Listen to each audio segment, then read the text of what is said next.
नमस्कार मित्रांनो, मन की शांती चॅनलवर पुन्हा आपले स्वागत आहे.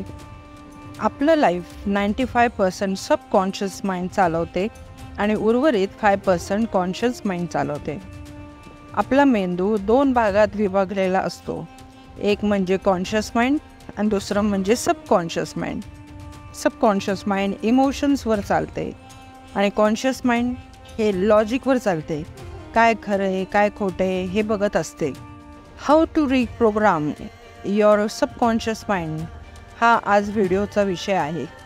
चला तर मग जास्त वेळ न घालता डायरेक्ट आजच्या विषयाकडे जाऊयात.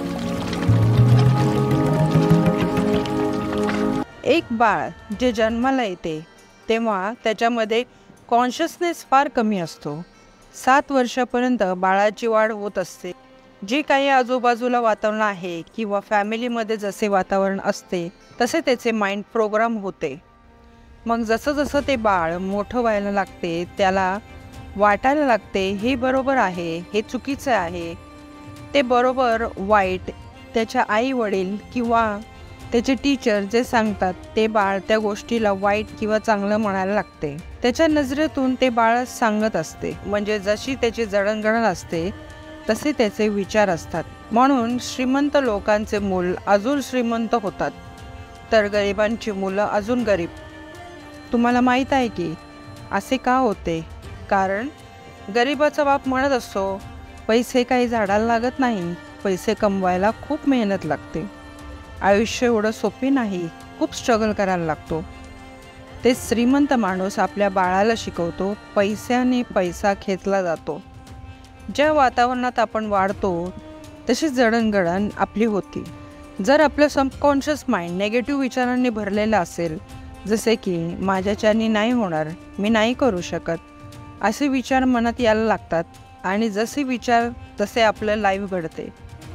आपल्या विचाराप्रमाणे आपल्या अवतीभोवती वातावरण घडायला लागते.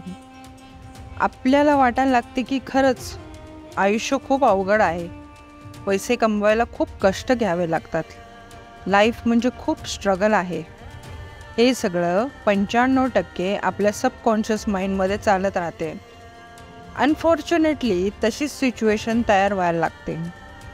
तसेच लोक भेटतात आणि तसंच लाईफ आपण जगायला लागतो. खूप वर्षापूर्वी एक एक्सपेरिमेंट केली गेली होती.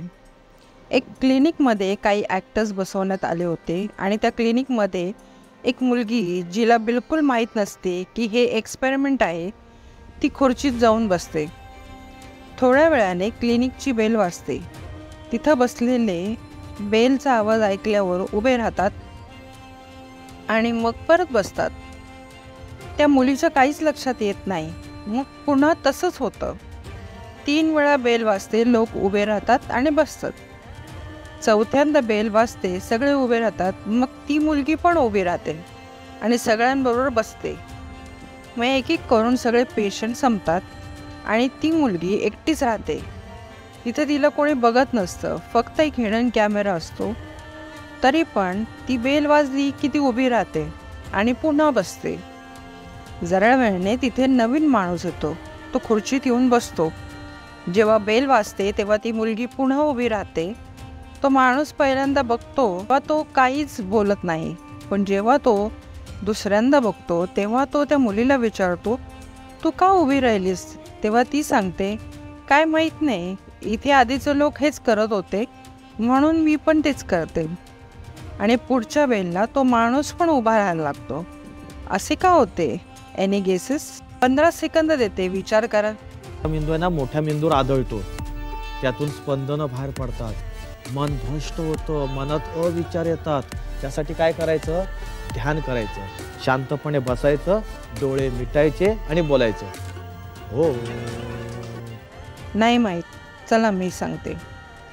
बऱ्याच वेळा समाज जी गोष्ट करत असतो ती गोष्ट करणं आपल्याला मूर्खपणाचे वाटत असले तरी पण आपण ती करतो. आपलं कॉन्शियस माइंड आपल्याला सांगत असते हे करणं मूर्खपणाचं आहे, तरी आपण ते करतो. का? कारण समाजाचं प्रेशर असते आपल्यावर, ते करायला भाग पाडते.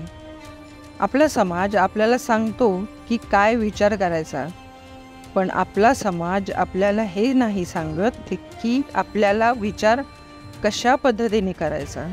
आपण जरा जरी वेगळा विचार केला तर हे सगळे खेकडे आपल्याला पुन्हा टोपलीत खेचतात आणि म्हणतात, मूर्ख आहेस का, हा काय बावळटपणा चाललाय, गप आम्ही सांगतो ते तू कर. तुमचं सबकॉन्शियस माइंड ऑलरेडी प्रोग्राम झालेलं असतं. मग आता प्रश्न येतो की आपलं सबकॉन्शियस माइंड रिप्रोग्राम कसे करायचे. तर आधी त्यातली पहिली निगेटिव्हिटी घालवायची. जसे की मी आधी उदाहरण दिले की गरीब माणूस म्हणतो पैसे झाडाला लागत नाही वगैरे वगैरे.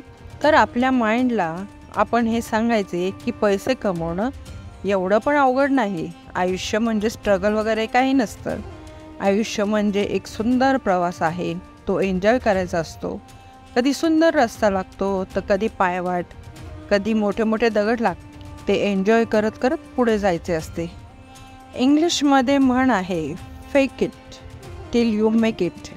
म्हणजे आपल्या सबकॉन्शियस माइंडला आपल्याला मूर्खात काढायचं असते.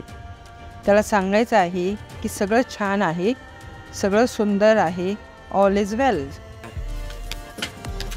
ये हाथ ले, अपने दिल पे डाल और बोल all is well, all is well, all is well, all is well. Subconscious माइंडमध्ये नेगेटिव्हिटी आहे, त्याची जागा पूर्ण पॉझिटिव्हने भरली गेली पाहिजे. यालाच रिप्रोग्रॅमिंग ऑफ सबकॉन्शियस माइंड असं म्हणतात. या पॉझिटिव्ह गोष्टी तुम्ही सतत स्वतःला सांगत राहिले पाहिजे. मग ते मेडिटेशनने असो की पॉझिटिव्ह अफर्मेशन्सने. Choice is yours.